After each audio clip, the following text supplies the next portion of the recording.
Alabado sea para siempre, Señor Jesucristo. Amén. Saludamos a toda la iglesia con la santa y bendita paz del Señor Jesús. Y queremos compartir la palabra de Dios en 1 Pedro capítulo 3.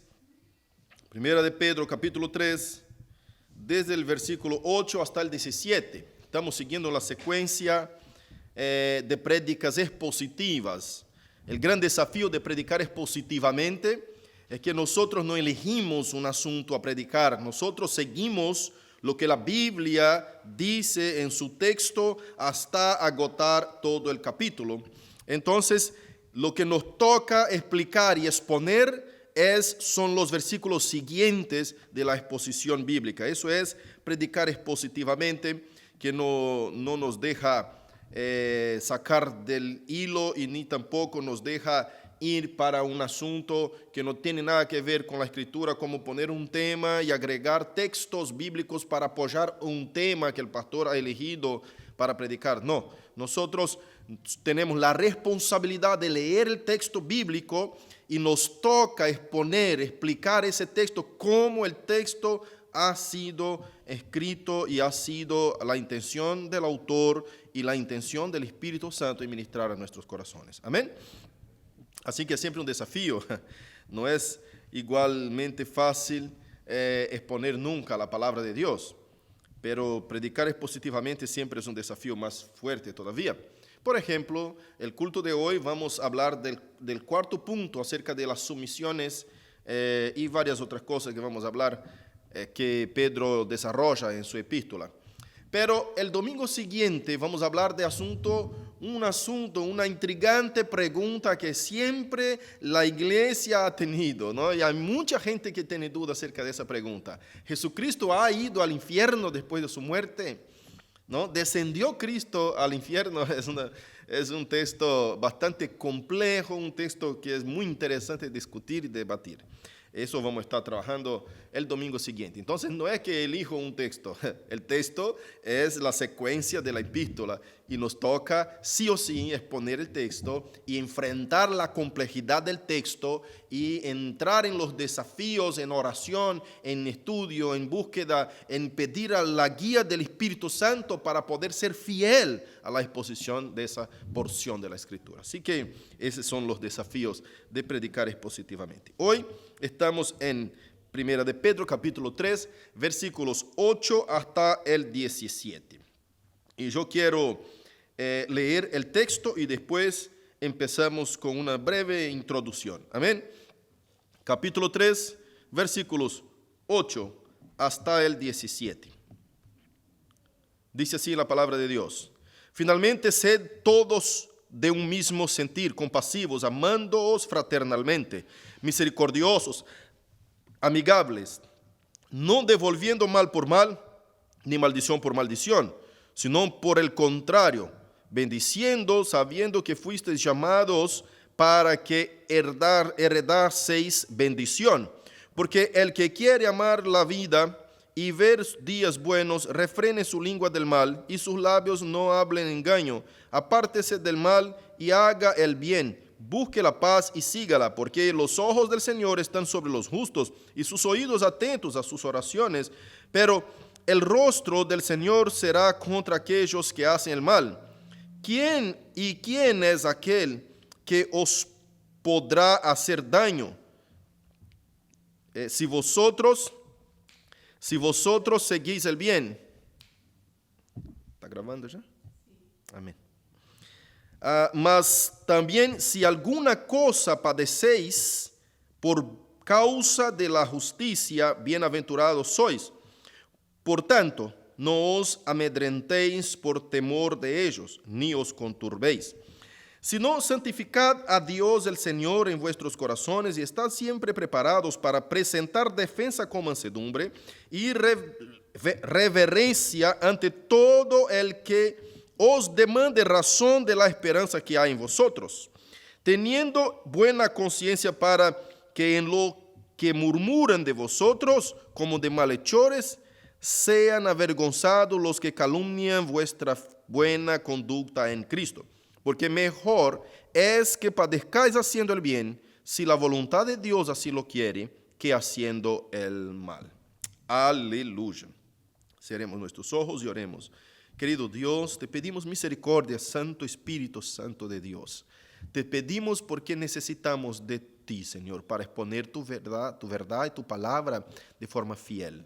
Oh Dios, nosotros somos dependientes, somos derivados, somos pequeños, Señor, y necesitamos de tu atención en ese momento para que tu Espíritu use nuestro cuerpo pequeño y frágil ser para que pueda exponer fielmente tu palabra. Dios, ten misericordia de nosotros. Perdone nuestros muchos errores, nuestras fallas, nuestras negligencias, nuestros pecados.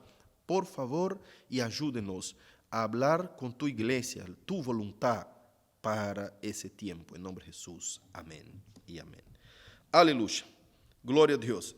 Ese texto es necesario que hagamos una pequeña retrospección, es decir, un repaso resumido para nosotros entendermos, porque ese texto trata de contestar la siguiente pregunta. ¿Usted ha realmente nacido de nuevo? ¿Has realmente cambiado de vida? Esa es la pregunta.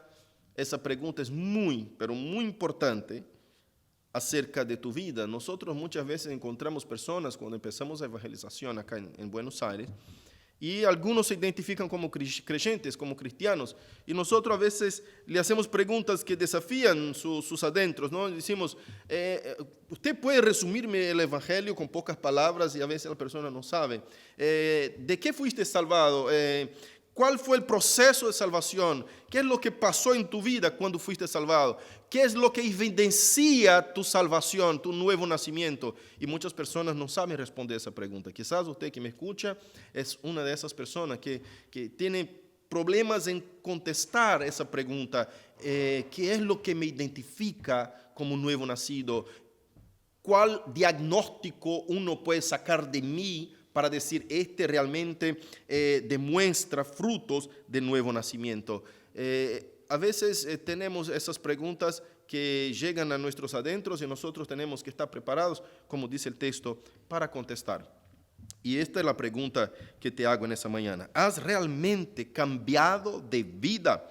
Efesios 4:17 y versículo siguiente nos habla muy detenidamente, muy expresamente cada uno de los procesos y de los pasos, como identificando a aquellos que han nacido de nuevo. ¿Qué cambio pasó en sus vidas? ¿Qué forma de vivir, qué nuevo estilo de vida deben tener esas personas que han nacido de nuevo? No es suficiente que usted venga a una iglesia y esté congregándose, esté yendo a una iglesia y diga, bueno, yo soy creyente. Eso no es suficiente para que usted realmente se nombre una persona salvada. Una persona salva en Jesucristo es una persona que experimentó una transformación de carácter. No es una persona que experimentó una experiencia de hacerse piel de gallina, de tener algo que se quemó un lado del cuerpo, que se calentó toda la planta del pie, que tuvo un arrepío. No es experiencias de esa clase. Las experiencias que nosotros tenemos con el nuevo nacimiento, porque una persona puede tener toda esa clase de experiencia y nunca haber nacido de nuevo. Puede venir a la iglesia, bailar, saltar, gritar, hablar en lenguas y nunca haber nacido de nuevo, como dice Hebreos capítulo 6. Hay personas que tuvieron varias experiencias, pero no tuvieron un nuevo nacimiento. La evidencia propia del nuevo nacimiento es una transformación de vida. El estilo de vida cambia. El que robaba no robe más, así dice en Efesios 4, 17 siguientes. El que robaba no robe más, sino trabaje con las manos para hacer lo que es bueno. El que mentía no mienta más. El que hablaba malas palabras ya no hable más malas palabras. El actuar del creyente nacido de nuevo es algo totalmente diferente, totalmente distinto. Usted adquiere una nueva identidad. El viejo hombre muere, aquel hombre viciado de tus deseos, de tus problemas, pecados. Este hombre muere y muere en la cruz con Cristo, como dijo el apóstol Pablo en Gálatas 3:20, cuando dice: y en la cruz de Cristo ya estoy yo crucificado juntamente con Él. Entonces, ese viejo hombre muere en la cruz con Cristo y resucita con Cristo también en la resurrección. Por eso Pablo dice, si no creemos que Cristo ha resucitado, vana es nuestra fe y vana es nuestra predicación. Entonces es necesario morir para el viejo hombre y renacer en la resurrección de Cristo para un nuevo hombre. Entonces ese nuevo hombre ya no vive más para sí mismo, para su egoísmo, como vivía el viejo hombre. Ese nuevo hombre ahora vive para Cristo. Así que a partir de ese entonces, usted tiene un Señor en tu vida. Este Señor es aquel que manda, es aquel que ordena, es aquel que rige, aquel que gobierna tu vida. A partir de ese momento, hubo un nuevo nacimiento. Ya usted no hace lo que usted quiere, no hace más lo que a ti te gusta. Las preguntas que usted hace es, ¿le gusta Dios? ¿Ah? ¿Por qué voy a poner un aro en la nariz? ¿Le gusta a Dios? ¿Qué es lo que me influencia por detrás de esa motivación? ¿Qué es lo que está por detrás? ¿Estoy glorificando mejor mi Salvador de esa forma? Todo nuestro actuar, todas nuestras acciones están regidas, guiadas, conducidas, gobernadas por Cristo. Y Cristo manifiesta su gobierno y su voluntad a través de la palabra escrita, que es la Biblia Sagrada, compuesta, conformada por Antiguo y Nuevo Testamento. Entonces, Pedro trata de mostrarnos acá esa nueva vida, esa nueva conducta, una conducta de buena conciencia. Pero Pedro habla de forma maravillosa esa epístola y voy a hacer un breve resumen, un repaso de qué nos habló Pedro desde cuando arrancó con el capítulo 1. Mira, de forma muy resumida, capítulo 1, Pedro dice y demuestra y nos muestra el plan de salvación de Dios, hablando de la elección en los versículos 1 y 2. Y por esto, porque fuimos elegidos, Dios nos dio la regeneración. Cuando Pedro habla de la viva esperanza en los versículos 3 y 4, seguida de la preservación de Dios, que es la perseverancia que está expuesta en el versículo 5 del capítulo 1. Y por causa de las necesarias provaciones, es decir, vamos a pasar por estas provaciones porque fuimos elegidos por Dios y porque tuvimos la regeneración, que es un nuevo nacimiento para la viva esperanza. Nosotros, por causa de eso, vamos a pasar por provaciones necesarias, versículos 6 y 7, que nos hará alcanzar, estas provaciones nos hará alcanzar, ¿qué? Versículo 8 al 12, el fin de nuestra fe, que es la glorificación en Cristo Jesús. Por esa razón, Pedro sigue. Estoy dando todo un resumen. Un resumen del capítulo, un repaso resumido del capítulo 1. Por esa razón, necesitamos vivir en santificación. Versículos 15 al 16.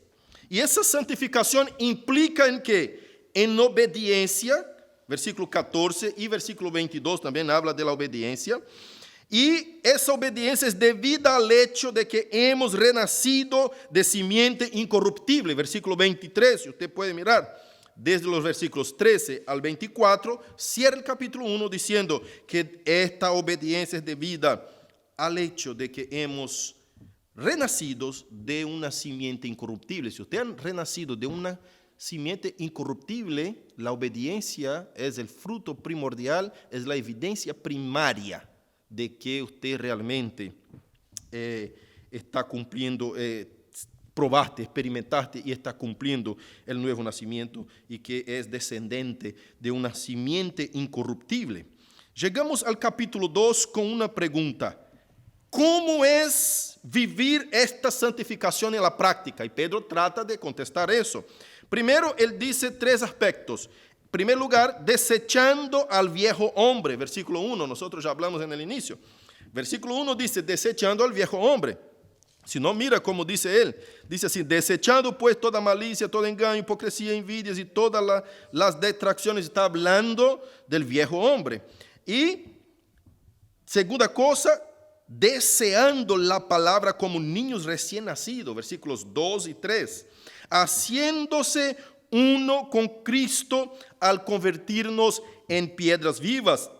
El tercer punto, que ahí él habla de los versículos 4 al 8. Entonces, primero, usted tiene que desechar el viejo hombre, morir para el viejo hombre, nacer para Cristo deseando la palabra como niños recién nacidos y también cambiando de identidad, identificándose con Cristo y haciéndose uno con Cristo. Cuando usted está en Cristo y Cristo en usted, usted ha realmente nacido de nuevo y ya la mente, la cabeza que es Cristo, usted gobierna porque usted está en Él. Entonces, donde Cristo va, usted va. Donde Cristo, lo que Cristo quiere, usted quiere. Donde Cristo camina, usted camina. Eso es estar en Cristo. Y ahí Pedro trae una figura de como piedras vivas edificadas sobre la piedra angular que fue rechazada por los edificadores.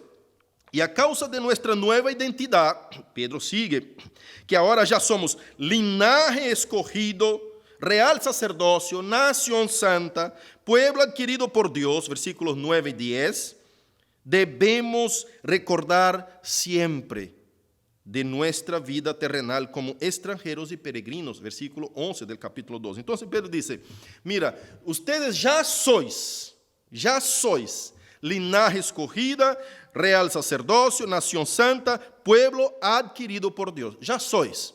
Por esa razón tiene una identidad espiritual, celestial, porque ya fueron nacidos de nuevo. Estoy exponiendo para ustedes de qué forma se ingresa al reino de los cielos. Eso está hablando Pedro. Entonces arranca desde la elección y nos va dando los pasos que fui dando acá en resumen. Y llega a ese punto y dice, ¿sabe por qué pasa todo eso? Porque ustedes son linaje escogida, todo lo que eran las promesas del Antiguo Testamento para los judíos en Cristo Jesús, que es la iglesia del Antiguo Testamento, es decir, los judíos que creyeron en la esperanza que había de venir, que es el Señor Jesucristo, también se extiende a los gentiles que creyeron en Cristo. Ellos creyeron en el Mesías, el Cristo que estaba por venir. Y nosotros creemos en el Cristo que vino, el Cristo que fue crucificado. Entonces la fe tanto de los antiguos, del Antiguo Testamento, que creyeron en el Mesías que estaba por venir, como de nosotros que ahora creemos en Cristo que fue crucificado, somos unidos, uno solo pueblo para Dios, llamado que el Nuevo Testamento nombra de iglesia, y que Cristo establece en el capítulo 16 de San Mateo, diciendo, edificaré mi iglesia y las puertas del infierno no prevalecerán contra ella. Entonces, Pedro dice, tenemos una nueva identidad. Ahora, no se olviden que somos extranjeros y peregrinos en esa tierra. Tenemos una vida terrenal, versículo 11. Así debemos mantener buena nuestra manera de vivir. Es decir, debemos mantener una buena manera de vivir acá. ¿Por qué tenemos? No es además, es por qué tenemos una nueva identidad en Cristo. En los cielos, en la eternidad, en la vida espiritual, debemos tener y manifestar una buena manera de vivir acá en esa vida terrenal, expresada de algunas formas. Ahí viene y empieza a exponer de qué manera podemos expresar esta buena manera de vivir ante los de afuera, perante los de afuera, o es decir mejor, como dice el versículo 12, ante los gentiles, que quiere decir los no creyentes. ¿Cómo? ¿De qué manera? Ahí viene y pone 4 puntos de sumisión muy importantes. Primero, sometiéndonos al gobierno, a las autoridades gubernamentales, toda institución humana, y ahí entra todo lo que es autoridad de institución humana que Dios ha puesto en este mundo. Sometiéndonos a eso, si somos creyentes, pertenecemos al reino espiritual, pero estamos viviendo en un reino humano, un reino terrenal, del cual somos ciudadanos. Nosotros acá en Argentina nos nombramos argentinos, los de Brasil se nombran brasileños. ¿Qué quiere decir eso? Somos ciudadanos de un país, de un lugar que tiene sus gobiernos y que tiene sus normas, que tiene sus leyes, que tiene sus reglas. Porque somos cristianos y pertenecemos al reino celestial, al reino espiritual de Dios. Por causa de eso debemos desobedecer e ignorar totalmente las autoridades terrenales. No, porque vivimos acá en cuerpo, en carne, y la palabra de Dios nos dice y nos enseña que debemos sumisión a 4 puntos. Primero es al gobierno. Segundo, a los jefes de trabajo. Usted ha obedecido y ha sido sumiso a tu jefe de trabajo, a los jefes de trabajo. Esto dice en los versículos 12 hasta el 25. Y llegamos al capítulo 3, cuando él habla del tercer sometimiento. Tercer sometimiento es sometimiento en el hogar cristiano, la esposa con el marido, ¿no? Y ahora vamos a hablar del cuarto sometimiento, de los versículos 8 al 17. Es lo que vamos a exponer ahora cuando leímos en el versículo 8 diciendo, mismo sentir, siendo compasivos, teniendo amor fraternal, cuando nos dice que debemos ser misericordiosos, cuando nos dice que debemos ser amigables. Yo quiero llevarte a algunos textos muy preciosos para que usted te dé cuenta de que Pedro, a partir de ahora, está hablando de nuestra sumisión unos con los otros, de qué forma debemos actuar unos con los otros y de qué forma debemos sentirnos los unos con los otros. Mira Filipenses capítulo 2, versículo 3, y después vamos a ver versículo 5. Filipenses capítulo 2, versículo 3.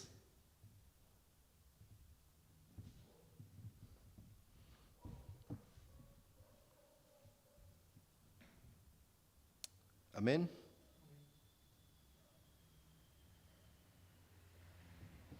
Dice así.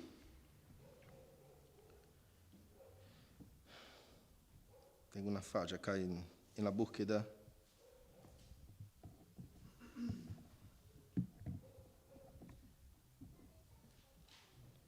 A ver, Filipenses capítulo 2. Acá lo tengo. Versículo 3 adelante dice así: nada hagáis por contienda o por vanglória, antes bien con humildad, estimando cada uno a los demás como superiores a él mismo, no mirando cada uno por lo suyo propio, sino cada cual también por lo de los otros.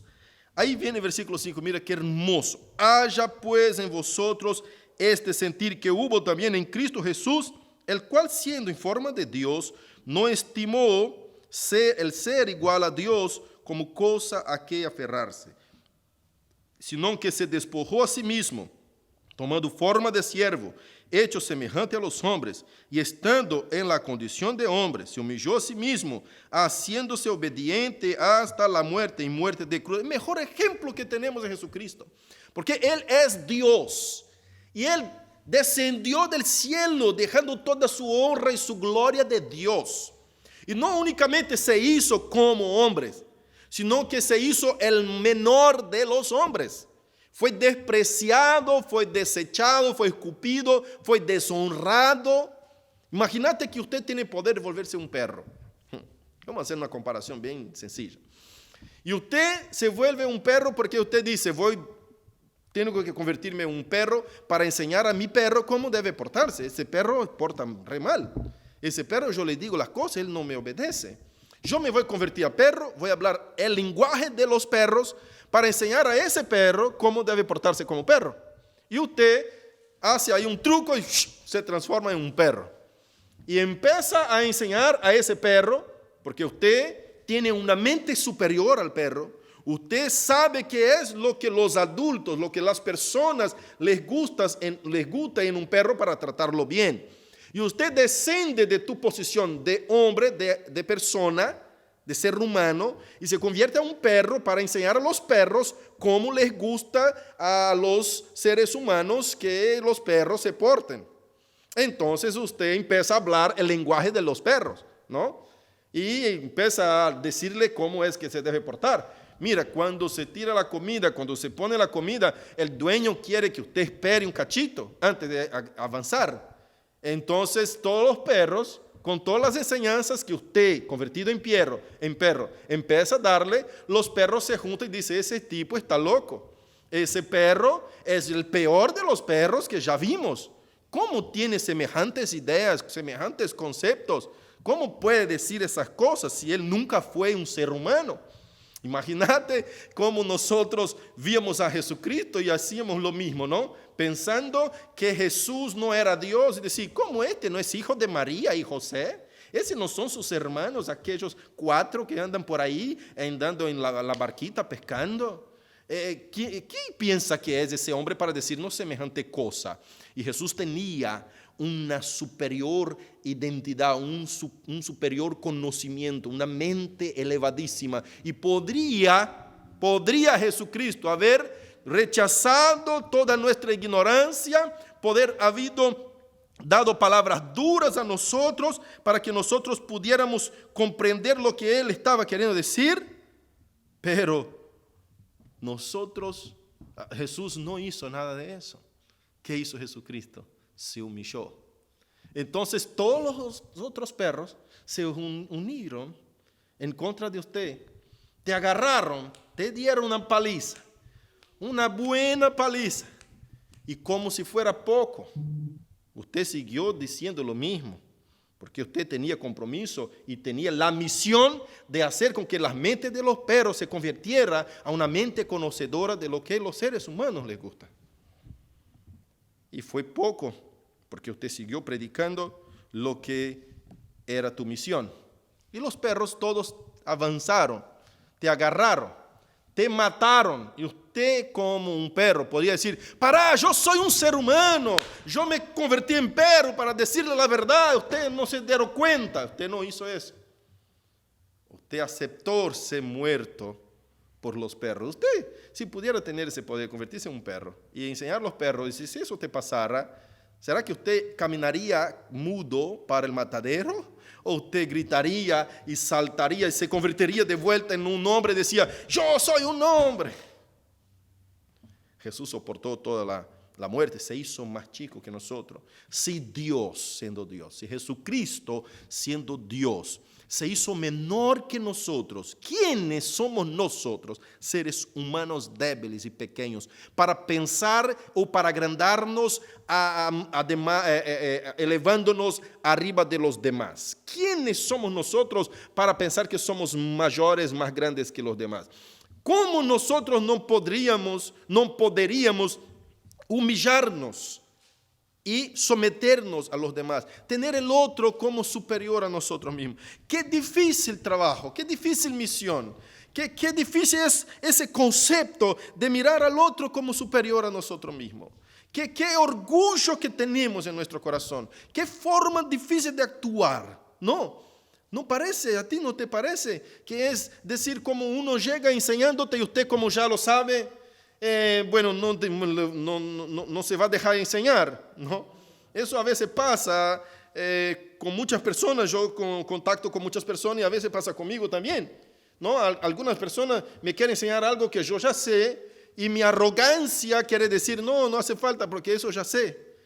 Qué bárbaro, ¿por qué no me disminuyo y digo, bueno, te dejo enseñar por 2 razones? Primero, que usted va a sentirte mejor, va a sentirte más grande que yo, me estoy rebajando para que usted tenga un momento de sentirse bien. Entonces, primero que eso te va a hacer bien, va a sentir que está cooperando conmigo, que me está ayudando. Va a tener una sensación maravillosa. Yo voy a transmitir a usted una sensación de que usted está contribuyendo, está siendo útil para mí. Y es una necesidad básica de todo ser humano, sentirse útil. Sentirse útil. Entonces, te estoy dejando sentirte útil. Mira, qué maravilloso. Segundo, que estoy volviendo a aprender. Quizás en medio a tu enseñanza de algo que yo pensaba ya saber, aprendí algo nuevo o un método diferente. Qué cosa es tan difícil para nosotros rebajarnos. Cuando eso me pasa, y eso me pasa, cuando eso me pasa, no tengo compromiso con mis errores. Si yo me equivoco, yo tengo que volver atrás. Mi compromiso es con la verdad. Entonces hablo claramente a la iglesia. Eso me pasa, a veces me pasa a mí. Cuando alguien me viene a enseñar algo que ya sé, parece que mi orgullo salta, que mi arrogancia salta y dice, pará, ya eso ya sé, ¿no? Cállate, Wilton, cállate la boca, aprende con la palabra cada día y la palabra de Dios viene en mí. y me golpea y dice, cállate la boca, anda a aprender, sé humilde, humillate, cállate, por más que sepa, escuche, aprenda de vuelta. Por ahí vas a agregar algo en tu conocimiento. Y además estás cumpliendo lo que la Biblia dice, está transmitiendo al otro una sensación de que él cooperó en algo con tu vida. Eso es maravilloso. No hay nada mejor que ser obediente a la palabra. Cuando somos obedientes a la palabra de Dios, todo es bendecido, todo nos va re bien, todo es maravilloso. Es maravilloso. Tenemos varios otros textos acá que hablan acerca de eso. No vamos a leer todos, pero vamos a Efesios 4:2. Efesios 4:2, que dice así, con toda humildad y mansedumbre, soportándoos con paciencia los unos a los otros en amor. Aleluya. Volvemos a otro versículo, que es el versículo 32 también de Efesios. Efesios 4, versículo 32. Dice así, antes, sed benignos unos con otros, misericordiosos. Mira si no es casi la misma palabra de Pedro. Perdonándoos unos a otros, como Dios también nos perdonó a vosotros. Primera de Pedro 1:22 y 5:5 también nos dice así. Ya hemos estudiado 1:22. Y 1:22, ¿qué nos dice? Habiendo purificado vuestras almas por la obediencia a la verdad mediante el Espíritu, para el amor fraternal no fingido. Amaos unos a otros entrañablemente, ya expliqué eso, de corazón puro, siendo renacidos, no de simiente corruptibles, eso expusimos. Qué maravilla que es el poder de la palabra de Dios. Capítulo 5, versículo 5, apenas la parte B de Primera de Pedro también nos dice así.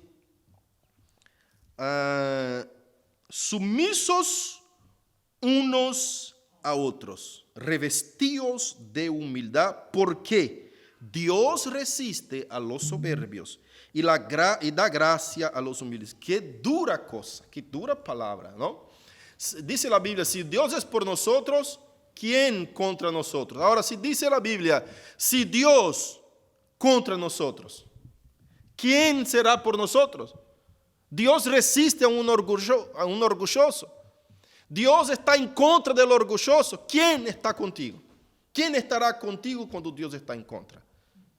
Es durísimo. El orgullo provoca esa ira a Dios, esa resistencia de Dios. Dejamos los otros versículos. Vamos a seguir con el versículo 9. Versículo 9 de nuestro capítulo 3 nos dice así. No devolviendo mal por mal, ni maldición por maldición, sino por el contrario, bendiciendo, sabiendo que fuisteis llamados para que heredaseis bendición, no devolviendo mal por mal. Qué cosa preciosa. Pedro está hablando, ¿usted naciste de nuevo? ¿Has nacido de nuevo? Se ha sometido, y está dando como un diagnóstico a nosotros, a partir del capítulo 3. Usted ha sometido a las autoridades, ha sometido a los jefes de trabajo, ha sometido a la esposa a su esposo, ha sometido usted como siervo de Dios a los demás, ha puesto a los demás. Usted o ha iradose contra de los demás cuando te maldicen. Está devolviendo maldición por maldición. Está devolviendo el mal con mal. Qué cosa fuerte. Mira lo que dice Jesucristo en Lucas 6, 28. Dice así. Bendecid a los que os maldicen y orad por los que os calumnian. Al que te hiera una mejilla, preséntale también la otra. Y al que te quite la capa, ni aun la túnica le niegues. Y a cualquiera que te pida, dale. Y al que tome lo que es tuyo, no lo pidas que te lo devuelva. Y como queréis que hagan los hombres con vosotros, así también haced vosotros con ellos. Qué palabra maravillosa. Dice, como queréis que hagan los hombres con vosotros, así también haced vosotros con ellos.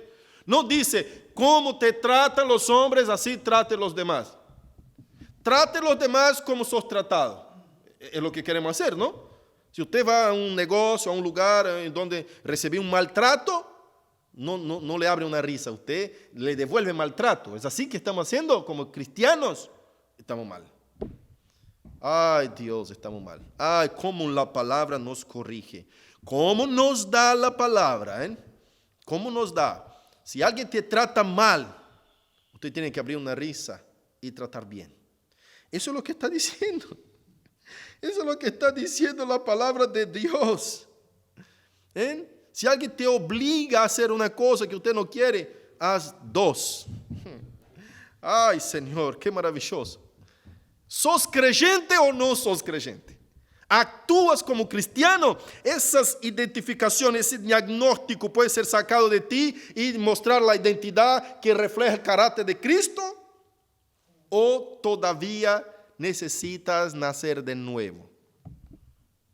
Pedro nos está dando evidencias de ese nuevo nacimiento y nos está dando con palo. Romanos 12:14, mira lo que dice el apóstol Pablo. Dice así: bendecid a los que os persiguen, bendecid y no maldigáis. Gozaos con los que se gozan, llorad con los que lloran. Unánimes entre vosotros, no altivos, sino asociándoos con los humildes.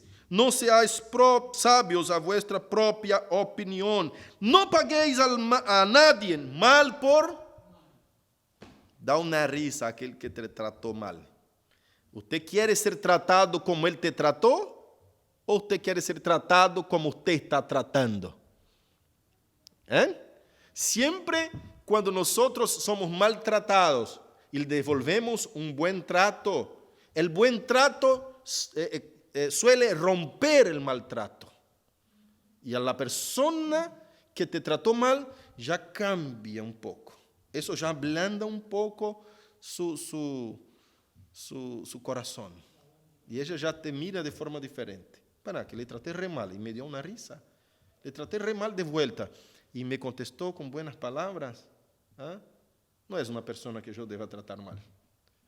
Como dice la palabra de Dios en Proverbios, ¿no? La palabra blanda quita la mala ira.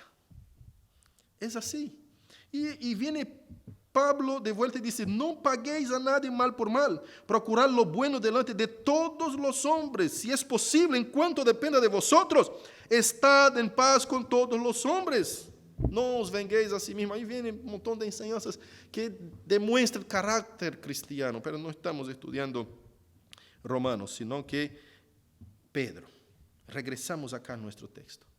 Mira qué identidades, qué frutos, ¿no? Que vamos a decir obras, porque ¿qué son las obras? Son resultado de la operación del Espíritu en tu vida, es decir, los frutos del Espíritu operando en tu vida resulta en buenas obras, las que están preparadas para ustedes desde antes de la fundación del mundo, como dice el libro de Efesios. Entonces, las buenas obras son buenas cuando no esperan ninguna recompensa, ni de alguien ni de Dios, pero otro día hablo de eso. Ahora, cuando estas buenas obras están reflejando el carácter de Cristo a causa de que los frutos del Espíritu están operando en tu ser, la gente va a cosechar amor, bendición, paz, longanimidad. Eso todo resulta en una identidad de nacido de nuevo, de cristiano, de creyente. ¿Usted quiere saber si una persona es creyente? No es porque ella está yendo a la iglesia. ¿Usted quiere saber si una persona es creyente? Mira sus frutos. Mira lo que es resultado de los frutos. Mira sus obras. Seremos juzgados según Apocalipsis, capítulo 20, versículo 11 adelante, hasta el 15, dice: seremos juzgados cada uno según sus obras. Y obras como resultado de aquello que hicimos. Y resultado de aquello que hicimos en Cristo son operaciones del fruto del Espíritu que produce buenas obras. Amén. Vamos a seguir adelante. Hay un otro versículo más, varios otros, pero voy a leer uno más y por ahí seguimos. 1 Tesalonicenses 5:15. Mira lo que dice. 1 Tesalonicenses 5:15 nos dice así: mirad que ninguno pague a otro mal por mal. Antes seguid siempre lo bueno unos para con otros y para con todos. Está siempre gozosos, orar sin cesar, y ahí sigue más un montón de recomendaciones de la palabra de Dios. Mira, amados, llegamos al versículo 10 hasta el 12. Y el versículo 10 hasta el 12 es una citación del Salmo 34, del versículo 12 al 16. Pedro toma el conocimiento de su audiencia, que sabía acerca del Salmo 34, y expone a su audiencia este salmo, que já é de conhecimento de todos, quando diz, el que quiere amar la vida y ver días buenos, refrene su lengua del mal, y sus labios no hablen engaño, apártese del mal, y haga el bien, busque la paz y sígala, porque los ojos del Señor están sobre los justos, sus oídos atentos a sus oraciones. ¿Se recuerda cuando las oraciones son estorbadas? Cuando predicamos el último domingo, las oraciones son estorbadas por aquel que no hace lo que Dios le manda hacer, para aquel hombre que no actúa de acuerdo a la voluntad y la obediencia a la palabra de Dios. Acá dice de vuelta, ya trayendo a un conocimiento más amplio, porque todo judío conocía el Antiguo Testamento y conocía seguramente este Salmo 34. Entonces dice, y sus oídos, los oídos de Dios, están sobre los justos, atentos a sus oraciones. ¿Quiere que Dios escuche tu oración? Sea justo. ¿Quiere que Dios conteste tu oración? Actúe en obediencia. ¿Sabe que Dios no contesta cualquier oración? Dios no contesta la oración del impío. La única oración del impío que Dios contesta es una oración de arrepentimiento y quebranto. Las oraciones de peticiones, todo, después otro día vamos a estudiar eso. La Biblia habla eso claramente, claramente. Y acá confirma, diciendo que Dios está con sus oídos atentos a las oraciones del justo. Amén. Para que nosotros podamos concluir esa porción de la Escritura, nos quedan versículos 13 hasta el 17.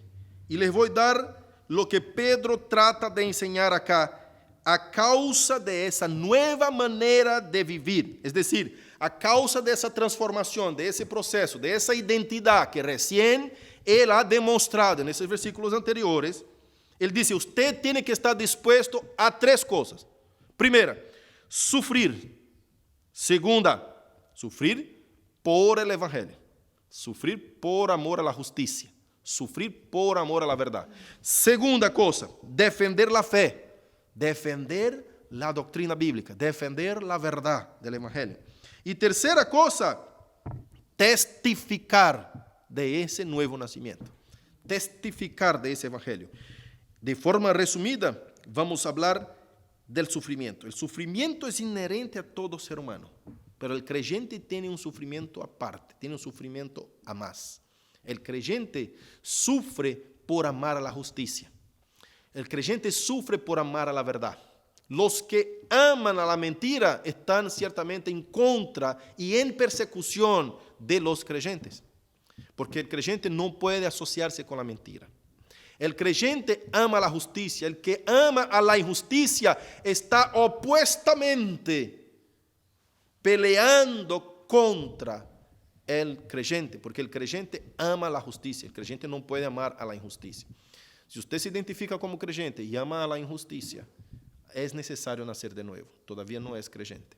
Si usted se identifica como creyente y ama a la mentira o tiene asociación, parte con la mentira, con el engaño, es necesario nacer de nuevo. Todavía no sos creyente. Son identidades muy claras, muy obvias. Y el otro es testificar y defender la fe. Mira, de a poco.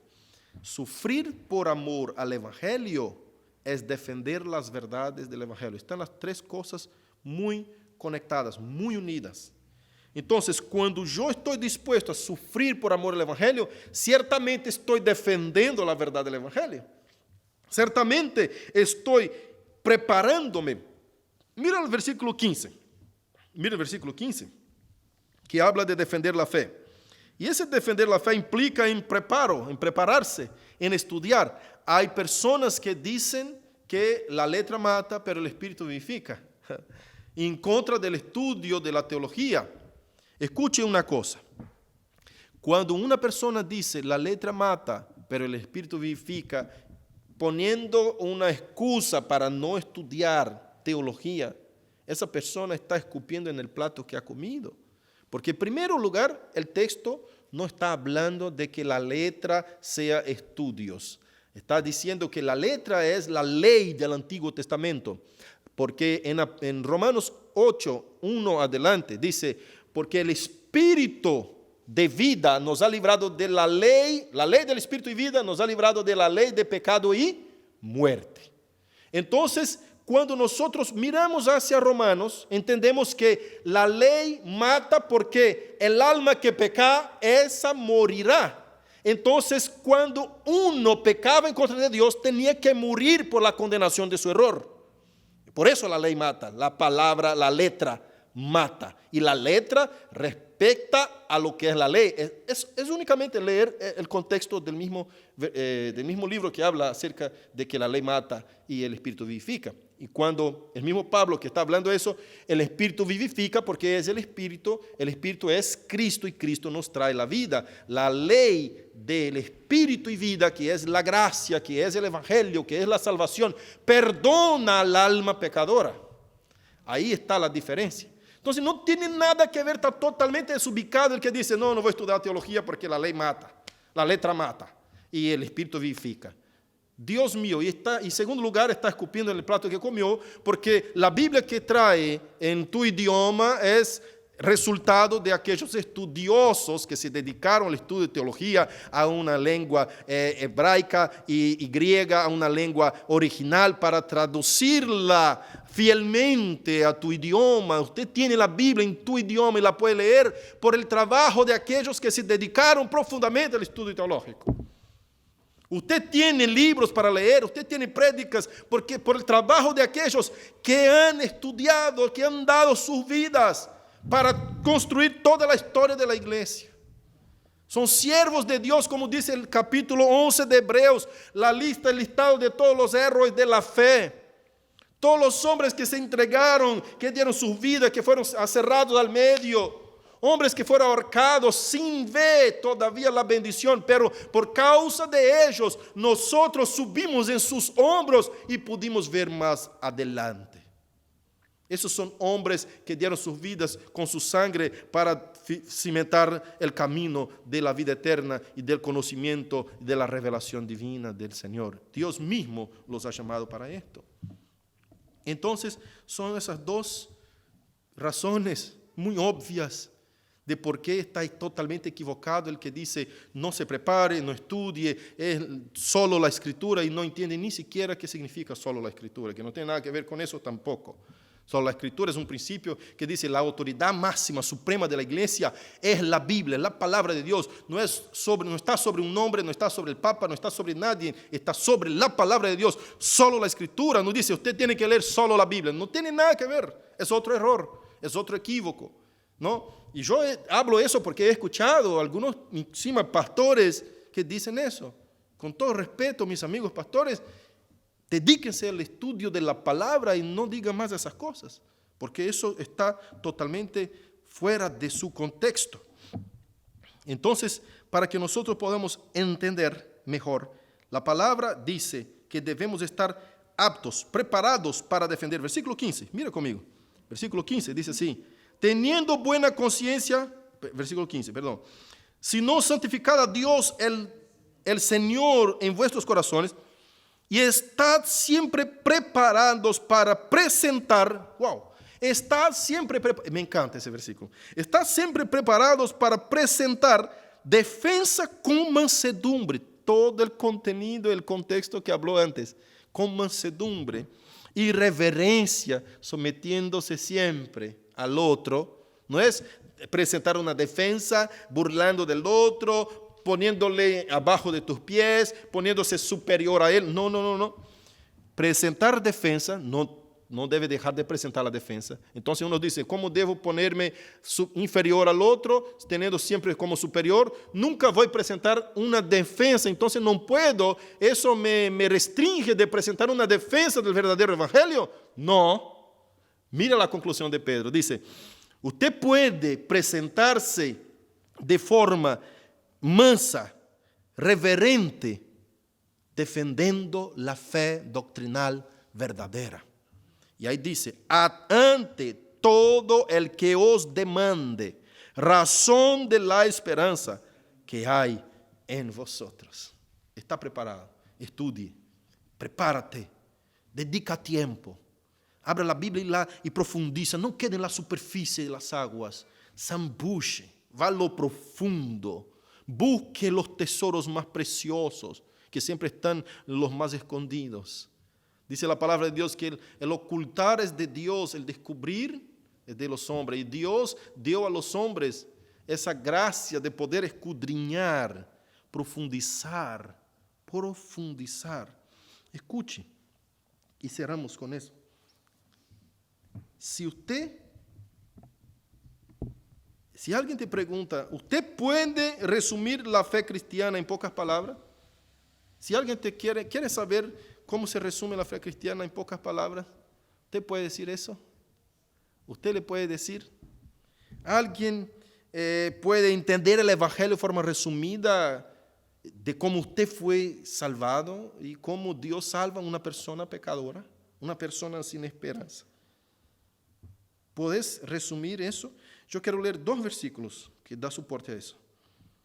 Primero, 2 Timoteo 2:25, que dice así, que con mansedumbre, mira, porque el siervo del Señor no debe ser contencioso, sino amable para con todos, apto para enseñar, sufrido, wow, qué maravilloso, que con mansedumbre corrija a los que se oponen, por si quizá Dios, con mansedumbre corrija a los que se oponen, por si quizá Dios les conceda que se arrepienta para conocer a la verdad y escapen del lazo del diablo en que están cautivos a la voluntad de Él. ¡Qué texto maravilloso!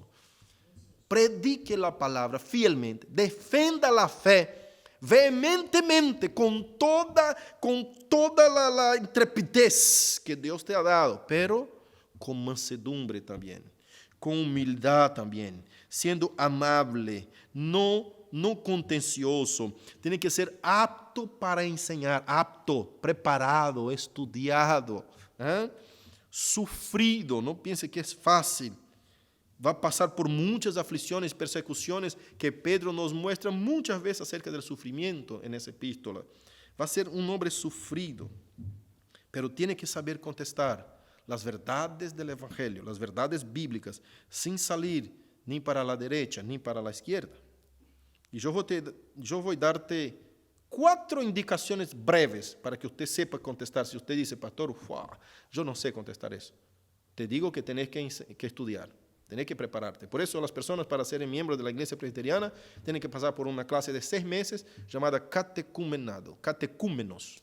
Y acá esta persona aprende todas las doctrinas bíblicas como está en la Escritura fielmente. Y después de ese proceso, esa persona está apta para volverse un miembro activo de la iglesia presbiteriana de Argentina.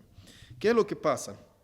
Quizás una persona me diga, pastor, pero yo no sé decir a una persona que es cómo se salva, ¿no? Que es el plan de salvación. Por eso necesita pasar por el catecúmenos. Pero te voy a dar un informe de 4 puntos breves para que usted pueda ubicarse. Si usted va a hablar de la salvación, si usted va a contestar a una persona de forma resumida, con pocas palabras, cómo ella se salva, y usted no habla de pecado y muerte, no hablaste de la salvación. Y usted no habla de gracia, que es la misma persona Jesucristo, que es la salvación en persona.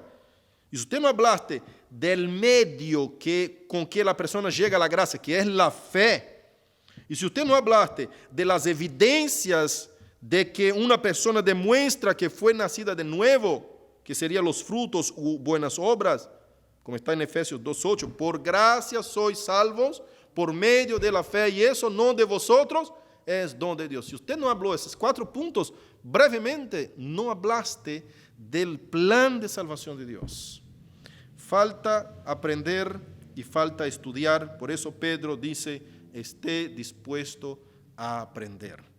esté dispuesto a aprender.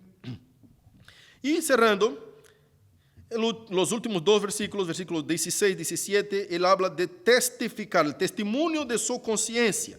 Avergüenza a los que calumnian vuestra buena conducta en Cristo. Tiene que ser testigo fiel de Dios.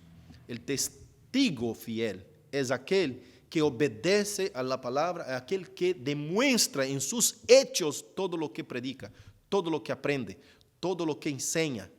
Esta persona va a demostrar sí o sí por medio de sus hechos. Si no ha demostrado por medio de sus hechos aquello que usted está aprendiendo, enseñando o leyendo, no has convertido.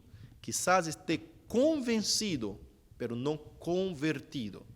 Hay muchas personas que están convencidas de que la Biblia es la palabra de Dios, convencidas que el Evangelio es verdadero, convencidas de que está bueno ir a una iglesia, están convencidas de muchos asuntos, pero no hubo un cambio de dirección, un cambio de identidad, no hubo un nuevo nacimiento. Esa persona no se convirtió. Los hechos de ella siguen siendo los mismos del viejo hombre que hablamos en el inicio del mensaje. Aquel viejo hombre viciado en sus deseos, pecados, ella sigue con lo mismo. Apenas que hizo una amistad en una linda comunidad, una hermosa comunidad, en donde ella puede recibir algunas bendiciones, algunos beneficios, y por esa razón sigue yendo a esta iglesia. Pero ella nunca está dispuesta a sufrir, a aprender y ni testificar de Cristo. Eso es lo que nos enseña Pedro en esa porción de la palabra de Dios. Y quiero que el Espíritu Santo de Dios ministre en tu corazón para que pueda poner eso por obras, poner en práctica, actuar de esa forma. Todo lo que es el nuevo nacimiento en Cristo Jesús implica en obedecer a su palabra. Tan solo seamos obedientes a la palabra de Dios y nosotros vamos a probar y experimentar de sermos testigos de Cristo Jesús. Amén. Que Dios te bendiga. Vamos a orar. Dios, gracias. Gracias por esa palabra. Gracias por tu misericordia. Te alabamos, Señor, porque tú eres bueno y maravilloso. Haz con que esa palabra produzca frutos en nuestro corazón, en nuestro actuar, en nombre de Jesucristo, tu Hijo amado, que padeció por nosotros, que sufrió para que eso fuera posible. Él hizo, Señor, toda la obra necesaria que nosotros no podríamos hacer para que pudiéramos sermos alcanzados por tu amor y misericordia. Y cuántas veces, Señor, hemos despreciado tan preciosos principios, oh Dios, de obediencia a tu verdad. Hemos desechado, Señor, la voluntad de tu siervo y hemos hecho de acuerdo a nuestra voluntad. Perdone nuestros pecados. Ayúdenos, Señor, para que seamos fieles siervos y que realmente identifiquémonos como nacidos de nuevo y testifiquemos de la gloria y carácter de Cristo en ese mundo, en esa tierra, porque ya somos miembros del reino celestial y en esta tierra nos toca reflejar esa gloria, sermos obedientes, fieles, sumisos, sujetos, Señor, a las autoridades, pero con gracia y con mansedumbre, enseñar y defender la fe bíblica. Dios, gracias por todo. En nombre de Jesucristo te pedimos. Amén y amén. Que el amor de Dios nuestro Padre, la comunión y la consolación del Espíritu Santo, la gracia de Cristo Jesús, la persona en salvación, persona en gracia, sea con toda la iglesia en nombre de Jesús. Amén. Dios los bendiga. Estamos terminados.